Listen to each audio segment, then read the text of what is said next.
Welcome to Hamburgers and Horror, the home of meat, monsters, and many, many short films. I'm Noah Hook, and y'all better buckle up for this one because we're watching the ABCs of Death.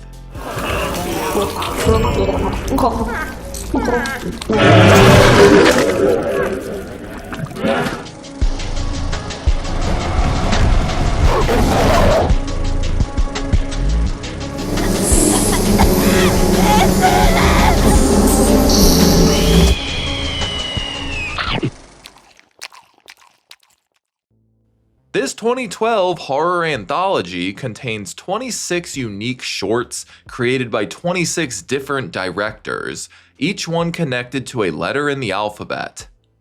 These segments range drastically in content and quality, featuring murderers, monsters, samurai, dogfights, Nazi foxes, and a lot of blood, piss, shit, and cum. Yeah, I told y'all to buckle up. The concept of the film was developed by Timpson, who's directed Come to Daddy and helped produce films like Housebound, Turbo Kid, and The Greasy Strangler. He's also a programmer for the Incredibly Strange Film Festival and the New Zealand International Film Festival. With the financial support of Tim League, the freaking founder of Alamo Drafthouse and Drafthouse Films, as well as the co-founder of Neon and Fantastic Fest, Timpson was able to recruit 26 horror directors for the project. These directors came from 15 different countries, and many of them went on to have humongous careers in the industry. The roster included then still up-and-coming voices like Ty West, Adam Wingard, Jason Eisner, and Ben Wheatley to name a few. Each director was given a measly $5,000 to make their short, which really puts into perspective how ambitious this project really was. Only Timpson and a select few got to see all of the different shorts, so it was really a surprise for all of the other directors when the film finally premiered. One of his major goals for the project was to recreate the feeling of a midnight movie experience. He feels it's a rich subculture that has been floundering recently due to major studio influences and the extreme competitive nature of the streaming era, but he wanted to give fringe filmmaking some time to shine as well. And yeah, ABC's is anything but a mainstream film experience. Some of the stories are pretty straightforward and familiar, some are wacky, some are artsy and abstract, and some are really gross and unpleasant. There are some films in here I love and some I absolutely hate, and I'm sure the same will apply to you. And I'm sure that you won't love all the ones I do and vice versa. That's part of the beauty of it. It's one big charcuterie board filled with horror, sci-fi, comedy, exploitation, and a ton of other genres. ABC's has gotten mixed reviews from critics through the years, with most people loving the concept of it, but not so much the execution. It currently has a 39% and 23% on Rotten Tomatoes, along with a 2.5 on Letterboxd, so ABC's is as divisive as ever. Thank you so much to my patron Brad for requesting the ABCs of Death for me to review. This is a super ambitious project, and just the sheer variety of different filmmaking is going to be so fun to talk about. But I do want to note that some of these shorts are pretty extreme and nasty, with themes of addiction, child abuse, and sexual violence. I won't be showing a lot of that footage, but I will be talking through the content of the shorts. So if you are sensitive to some of those themes, this might be a video to tread lightly with or potentially skip. Wikipedia does have a great description of each little short just on the page for the film, so if you're not so sure, it might be worth poking through that to check them out first. I'm going to go through each short from A to Z and mostly talk about the stories, but I'm also going to mention the director and some of the film's technical qualities as well. I usually don't give out any kind of score during my reviews, but I am going to give each short a ranking out of 10, just to give you a sense of how much I enjoyed each one. But hey, with all that said, it's probably time we get started. I know what's coming up in this script I'm about to read to y'all, so I hope y'all are ready to watch me just slowly devolve into badness throughout this episode, because we're watching the ABCs of Death. The movie opens with a brief explanation of the film's concept and some opening credits before jumping right into it. The first segment opens on a bedridden Spanish husband being stabbed by his wife. She would make a terrible slasher, but eventually slices his hand in half and plunges the blade into his neck. This doesn't quite kill him, so Wife of the Year yeets a pan of boiling oil and fries onto him and bonks him a couple of times as well. She reveals that she's been slowly poisoning him for the past year, but it wasn't working fast enough. Unbeknownst to him, the world has been going to shit during this time, and it seems she was actually trying to kill him out of mercy. Sounds of destruction are heard outside as the couple sits together and waits for the world to end. This first sequence was given the letter A to work with and was fittingly named Apocalypse. It was directed by Spanish filmmaker Nacho Vigalondo of films like Colossal and Time Crimes. I think this one works pretty well as an intro to the premise. It's pretty straightforward and to the point, but the effects look really good and the little twist of it being more of a mercy kill is effective. I'll give it a 6 out of 10. Segment B follows a Mexican man and his girlfriend trying to get it on, but his little cousin that he's babysitting keeps getting in the way. Spotting a nearby comic book, they warn her that a child-napping abominable snowman living in Mexico City will come get her if she isn't asleep by 8 o'clock. She warns that the beast will eat her heart right in front of her as she dies.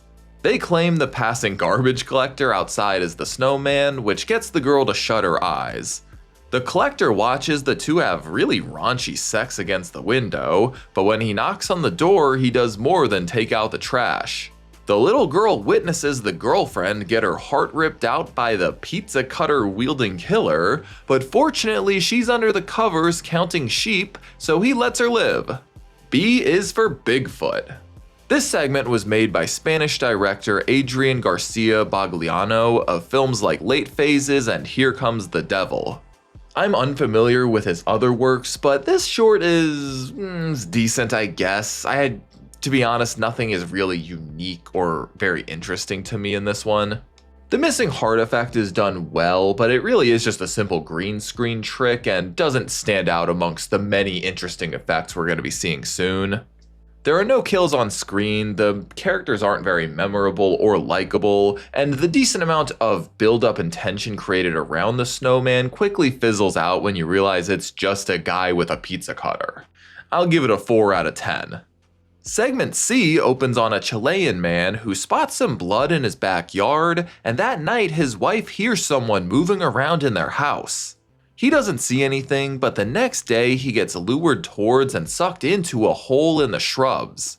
He wakes up in the yard that night and heads inside, only to find another version of himself in bed with his wife. He runs downstairs and hides as his doppelganger searches the house just like last night, indicating that we've got a time loop happening. He watches the doppelganger seemingly get yanked into the bushes, and it's actually a trap laid for him. The man gets strangled to death with a garden hose with a metal spring cutting into his throat. This creates that puddle of blood from the beginning, and the doppelganger hides the body in the bushes to end the segment. C is for Cycle. This segment was directed by Ernesto Diaz Espinoza of Diablo and Fist of the Condor. I like this one. The slow unveiling of the time loop and the self-murdering, self-continuing story works pretty well for me. I do wish it was a little bit more fleshed out, but they fit a lot in here for it being just 6 minutes long. If you like this one, you should definitely check out the film Triangle. I think it's still available for free on Tubi. This is the first short that actually feels creepy though. It has me a bit at the edge of my seat. So yeah, I think that this one is the best so far, and it honestly could make for a bigger, much more expanded story. I'll give Cycle a 7 out of 10. Segment D takes us to an underground dogfighting ring, but the twist is that here, poor people get paid to fight the dogs. This man, whose dog tags read Buddy, steps into the ring to face this guy's vicious beast. The two begin a slow-motion battle with lots of punches thrown and body parts bitten, which I'm sure was hard as fuck to film. Look how scary they made this good boy look. Bro, who the fuck brought their baby here? The man whiffs a punch and gets taken to the floor, and the dog clamps down on his throat. But just as it appears the fight is over, the man utters the word Buddy. The pup releases him, revealing that this man was his owner before he was stolen by these evil people. Reunited at last, Buddy and his owner turn on the spider-faced dog thief. D is for Dogfight. This segment was directed by Marcel Sarmiento of Dead Girl and Totem. This segment is really good. It's easily in my top 3 for the entire film.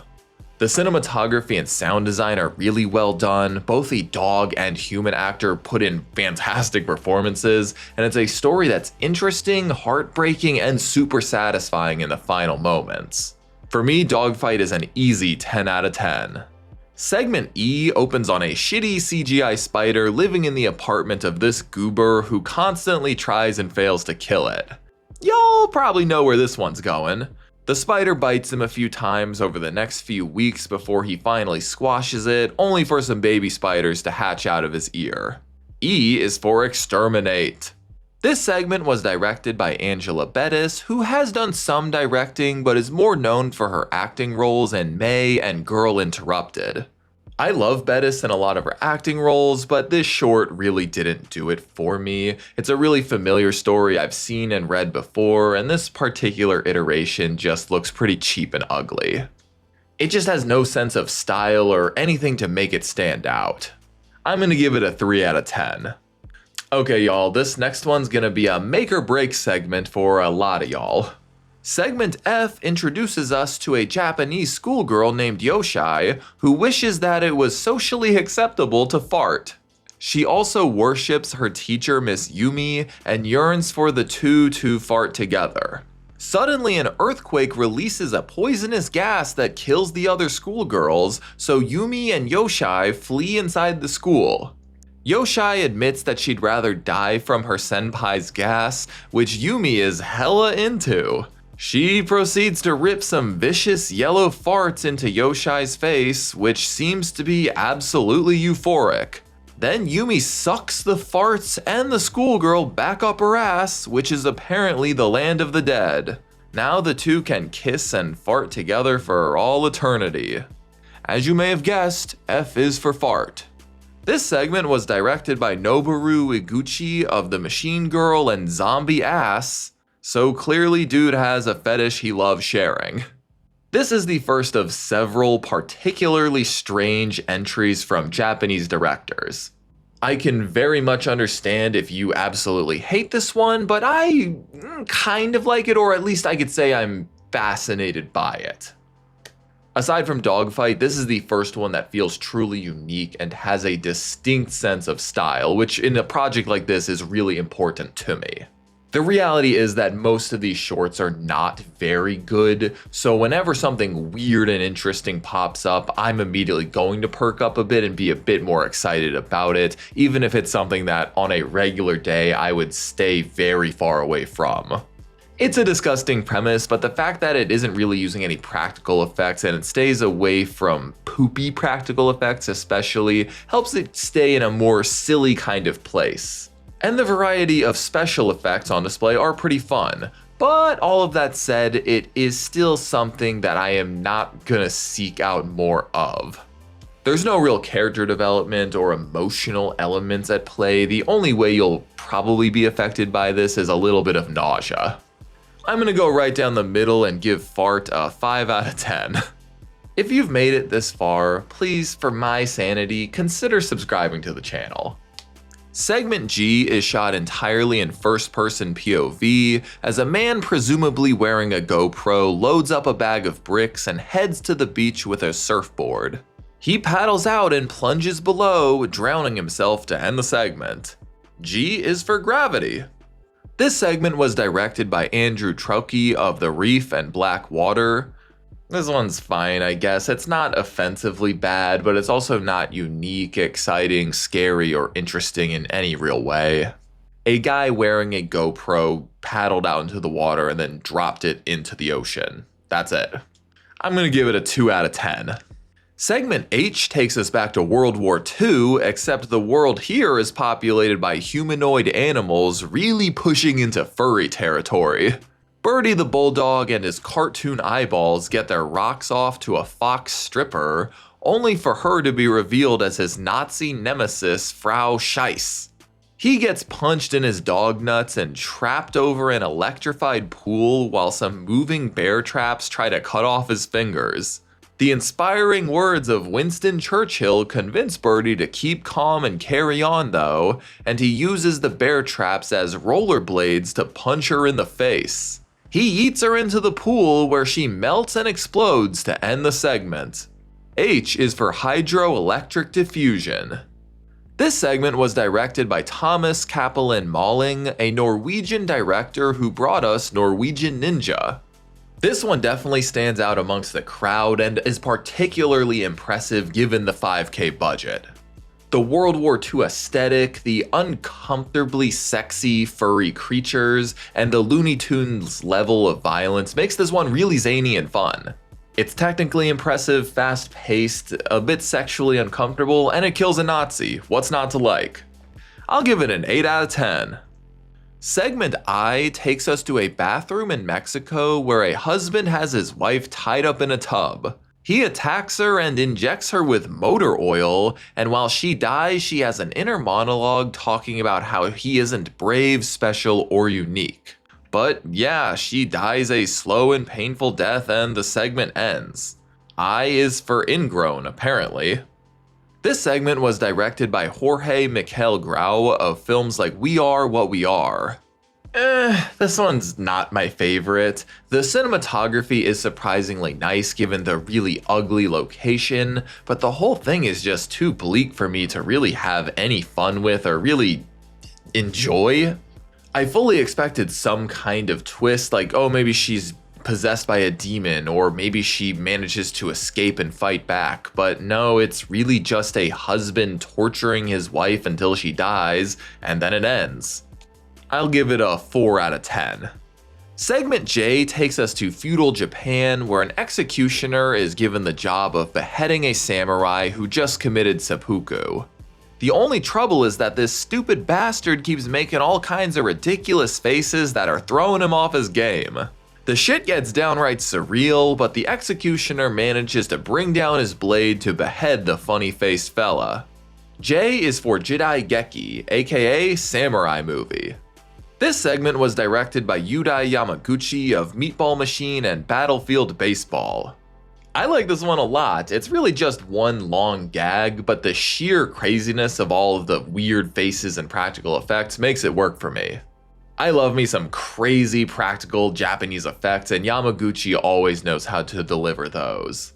I also like the clever idea that this is almost supposed to be a snippet out of some shitty samurai movie. It adds an extra subtle layer of humor on top of all of the practical humor as well. That being said, it is pretty simple compared to some of the other shorts, so I'm not going to put it quite at the tippy top. I'll go ahead and give it a 7 out of 10. Segment K is an animated short following a woman at a party who drops a deuce. Great. Oh, the poop is somehow alive and refuses to be flushed. Even better. The little shit bounces around the room causing mayhem and eventually shoots itself back up the woman's ass and out of her mouth to kill her. K is for klutz. This segment was directed by Danish filmmaker Anders Morgenthaler of films like Princess and I Am Here. Man, I hate to throw shade to an animated film because they're just inherently so much work to make, but I just don't like this one. It's not funny, it's not scary, and it's not even outrageous compared to all the other crazy shit here, so it just feels bland and a little underbaked. 2 out of 10.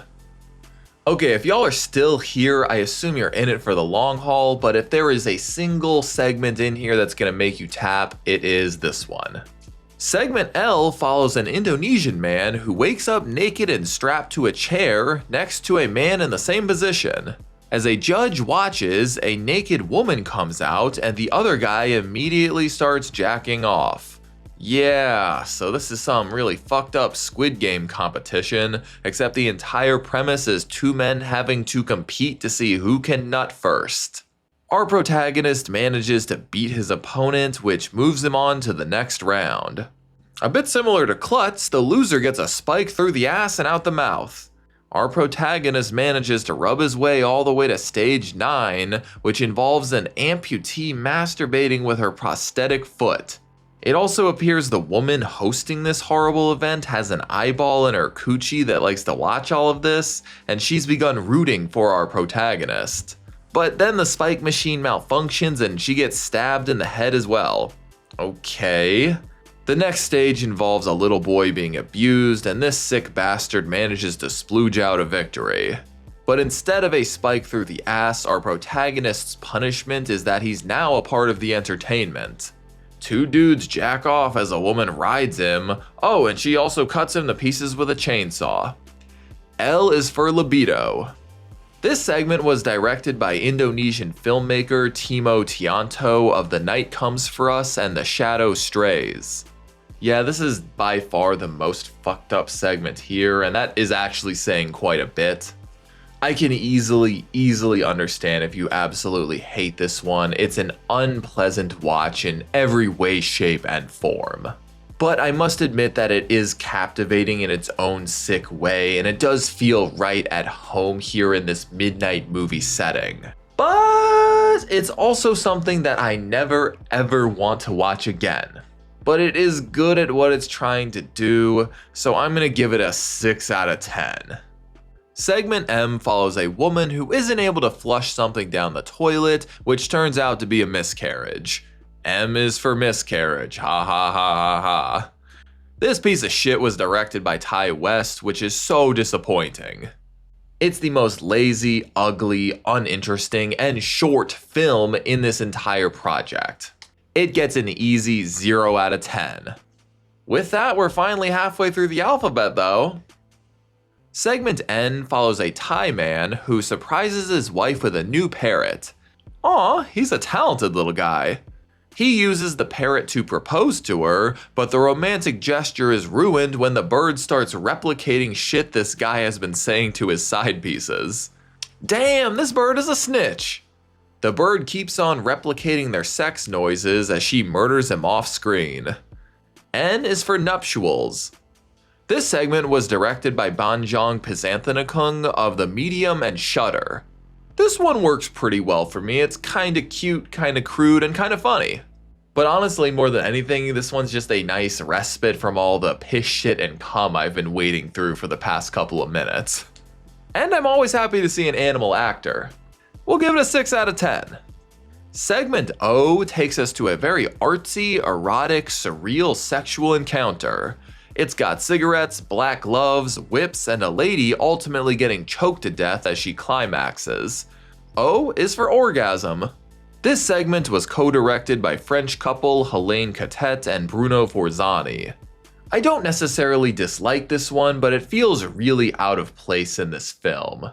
It plays much more like an art house film. It's way more of a visual and audible experience more than any kind of narrative. On the technical side, it is very well made and fun to look at. Some of those shots with the bubbles are particularly impressive, but at the end of the day, it's just not the kind of thing I'm coming to this film for. I'll give it a 5 out of 10. Segment P follows a single mother struggling to take care of her 3 kids, resorting to prostitution at times. Things get worse when her boyfriend steals the last of her money, at which point a mysterious gentleman gives her his card. She dismisses the offer at first, but after a while of selling herself and scraping by, she eventually gives in and meets the man. And he's a sick fuck who pays her to crush kittens and other animals to death. But hey, at least now she can spend time with her kids, I guess. This segment was directed by UK filmmaker Simon Brumley of films like Red, White, and Blue and Little Deaths. Ugh, sorry y'all, I feel like I've been on a bit of a mean streak lately, but I'm just not a fan of this one at all either. It's just something I'm not interested in. I'm not interested in seeing stories about kittens getting crushed to death. I know I've sat through some fucked up shit here already, and it's a bit of a weird line to draw, but I know what I like and I know what I don't like. 3 out of 10. Segment Q brings us to real-life filmmakers Adam Wingard and Simon Barrett, the duo behind You're Next and Blair Witch, as they struggle to come up with an idea for their Q-themed short film. They complain about being last on the press release and the minuscule budget they've been given, and during a coke sesh they decide that they need to kill a real animal on screen to stand out. They can't think of one that starts with Q, so they get the closest thing they can think of. They bring this duck out to the desert to murder it, but after a bunch of big talk, Wingard chickens out. Barrett's gun jams and the two accidentally shoot each other, sending their boom operator Juan running for the hills. Q is for Quack. This one's a ton of fun. See the subtle difference between a character murdering an innocent animal and the creators of the film making themselves out to be too incompetent to actually do so? So much better in my opinion. The two filmmakers have some really funny lines in here, and honestly the short keeps me guessing throughout about what's going to happen next.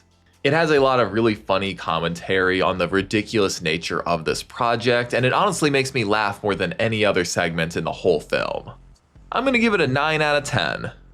Segment R takes us to a very Cronenberg-like world where this man is continually forced to have his skin surgically removed because it can apparently be turned into 35mm film.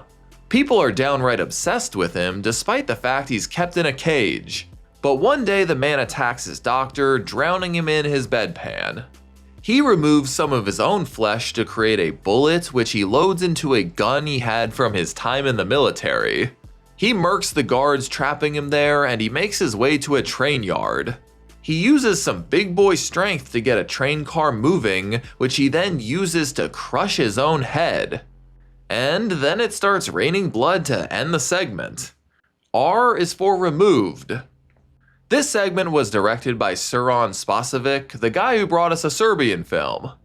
I think this one's pretty interesting. I can't say I totally understood and followed everything that was happening, especially near the end with it raining blood at the train yard, but generally I thought the idea of the skin being used to make film was really cool.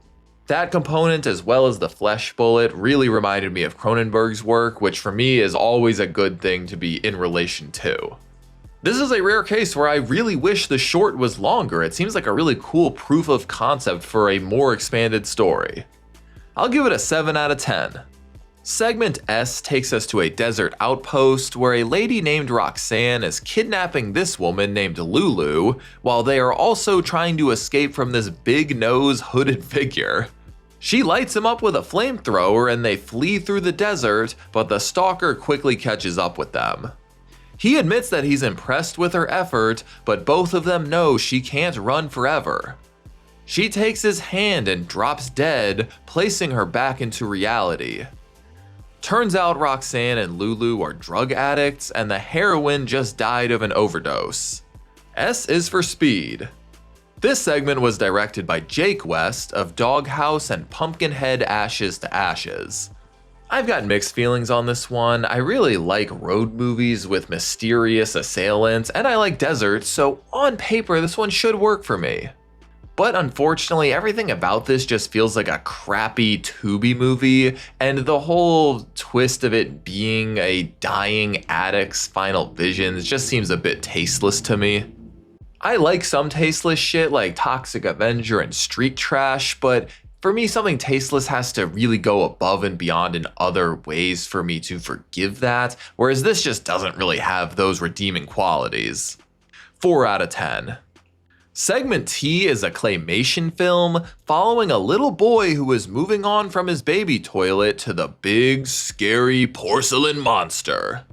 His parents watch him try and fail to drop a deuce, but the toilet begins shaking and spewing green liquid. It grows teeth and some big ol' eyeballs and somehow locks them all inside.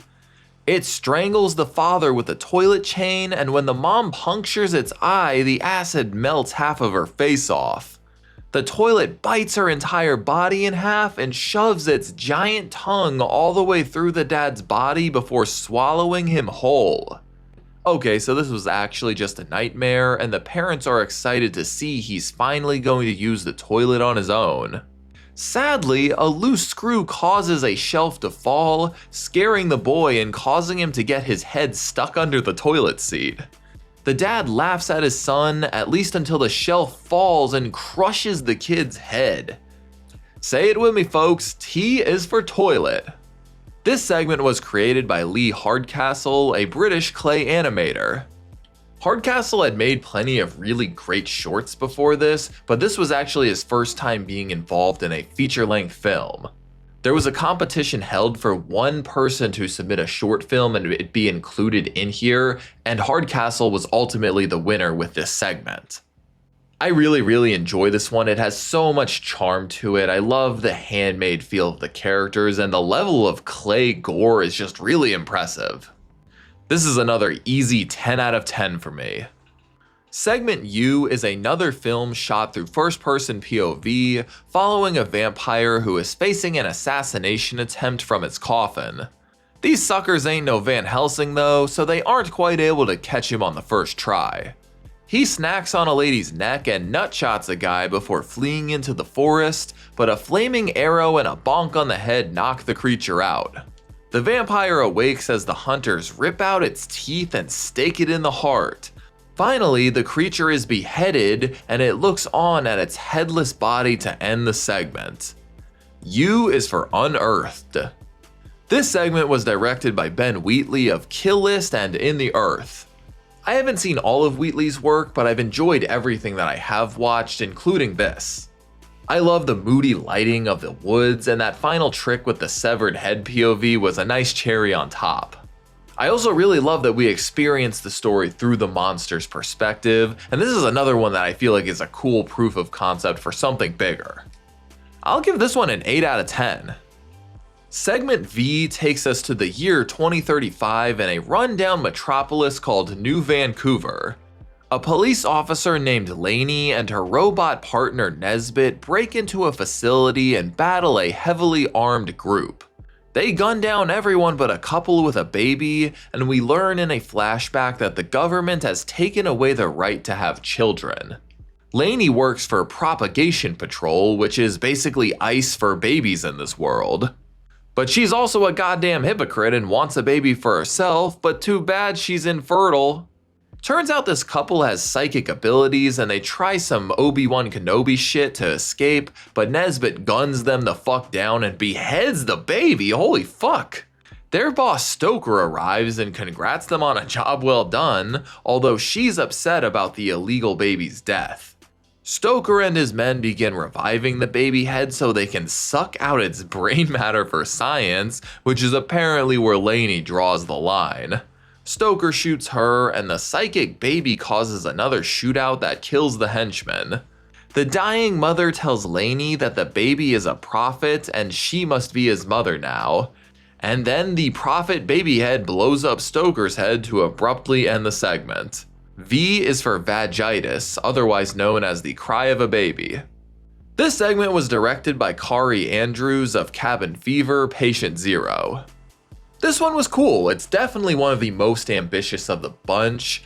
That being said, it is a bit hard to follow. You really are thrown into this futuristic, Handmaid's Tale type story when you really have to start playing catch up immediately.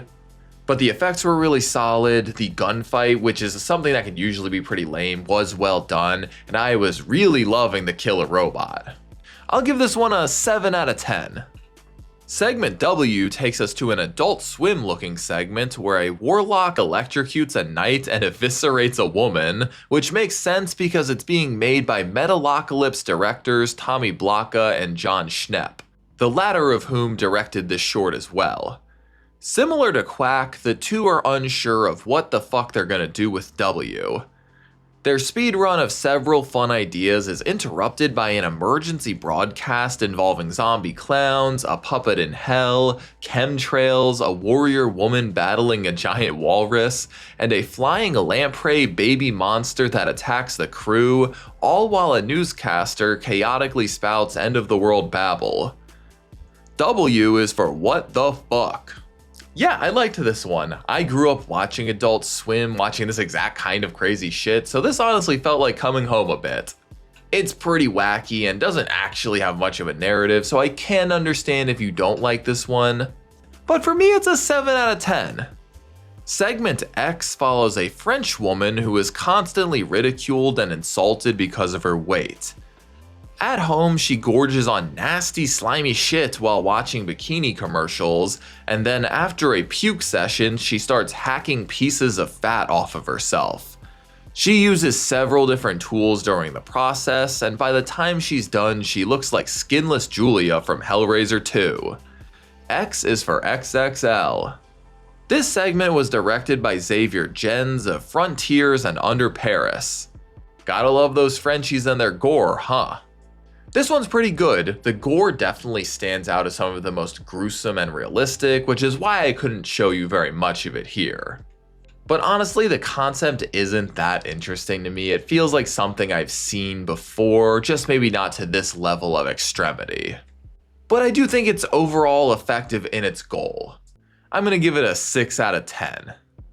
Segment Y follows a pedophile school janitor that likes to watch the basketball team and teach kids how to deer hunt in his free time. Okay.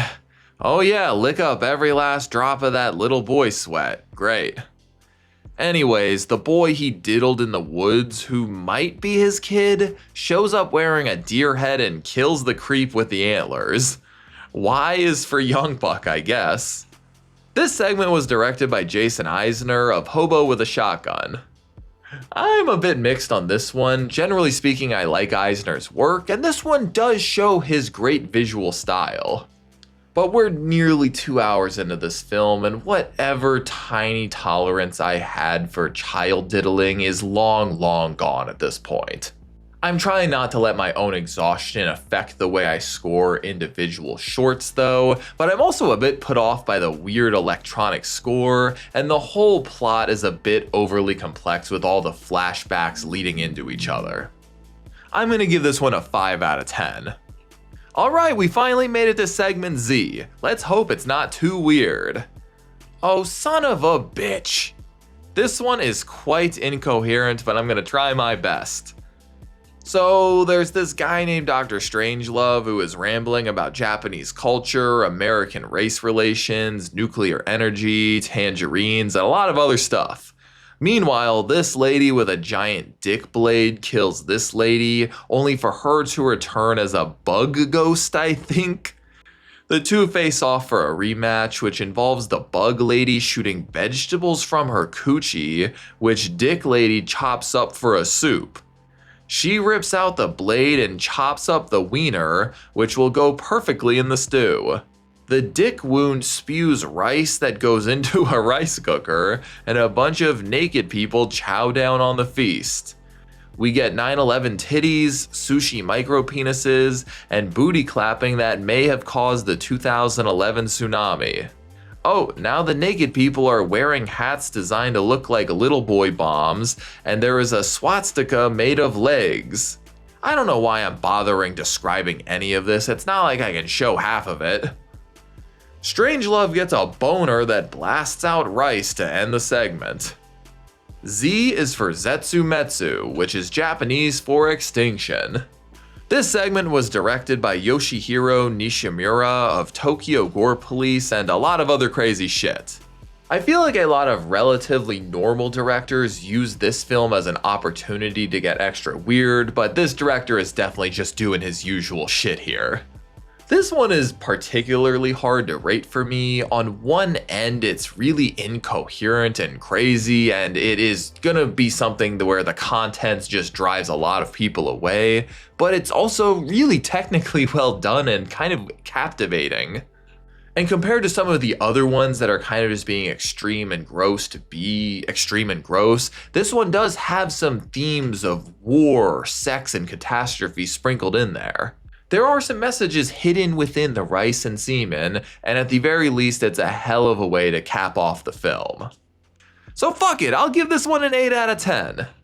And that's the ABCs of death. This one was a doozy to watch and an even bigger doozy to try to condense down into a script. It may have felt like I was harsh on a few of those films in there, maybe ones that y'all liked, but I do want to stress how hard it is to make a good short film. 5K is not going to get you very far, and it is not going to be easy to get much character development or much emotional investment into a 3-minute long video. So at the end of the day, while there are plenty of shorts in here I didn't really enjoy, I do respect the directors for giving it their all. Except for Ty West in this case, that was just a worthless piece of shit. For me, the standouts were Dogfight and Toilet with 10s, Quack with a 9, and Hydroelectric Diffusion, Unearthed, and Zetsumetsu with 8s. For me, those were the most scary, the most funny, or the most interesting, engaging, and captivating without being just entirely gross. And that's the weird thing about ABCs, so many segments in here are just fucking gross. Why do so many of them involve toilets, weird sex stuff, and bodily fluids? Some of the nasty ones definitely have merit and interesting conceptual stuff going on, but it leaves the entire project feeling nasty, and it's not something you want to watch either by yourself or with other people, but especially not with a significant other. I went ahead and added up my total scores for all 26 films, and it came out to an average score of around 5.8 out of 10. And I'd say that's pretty accurate to my overall enjoyment of the film. The highs and lows come together to make a pretty middling experience. There are some true stars in here, but far too many lean way too much into things like addiction, child abuse, rape, and poop for me to really have much fun with. And at the end of the day, it's those really bad ones that I ultimately remember for longer, which is just not the way you want that to go. But I do think ABCs is a super cool concept, and it's a great showcase of the humongous variety of filmmaking approaches. It's so cool to see what these creative people came up with when given creative freedom and just a few parameters to work with. If you just want to see a big variety of concepts and stories within one film, or if you're an aspiring filmmaker hoping to identify different strategies and approaches, ABCs is a uniquely perfect film. It has so much to offer, not all of it is good, actually some of it is downright miserable, but variety is the spice of life, and sometimes you gotta watch some shit like this to figure out what you do and don't like. Well, that's about it. Thank you so much to my patron Brad for requesting the ABCs of Death for me to review. Fun fact, my first time watching this was during my freshman year of college. There was a film major on my floor that would try to host a regular movie night, and he picked this film at random, and yeah, everybody had a pretty fucked up time watching it. But have any of y'all seen the ABCs of Death, and what did you think of it? Did you have any favorite or least favorite segments? Be sure to let me know down in the comments. And be sure to join me in 2 weeks as we check out a 2010 film called The Final. Thank you all so much for joining me, and an extra thank you to my patrons. As always, I'm Noah Hook, and thanks for watching Hamburgers and Horror. Stay safe out there. Thanks for watching my review of the ABCs of Death. If you enjoyed this video, be sure to like and subscribe so you can keep up with all my horror reviews. And if you want to help support the channel further, be sure to check out my Patreon account. You'll be able to vote for future movies and franchises I cover on the channel. Thanks, y'all.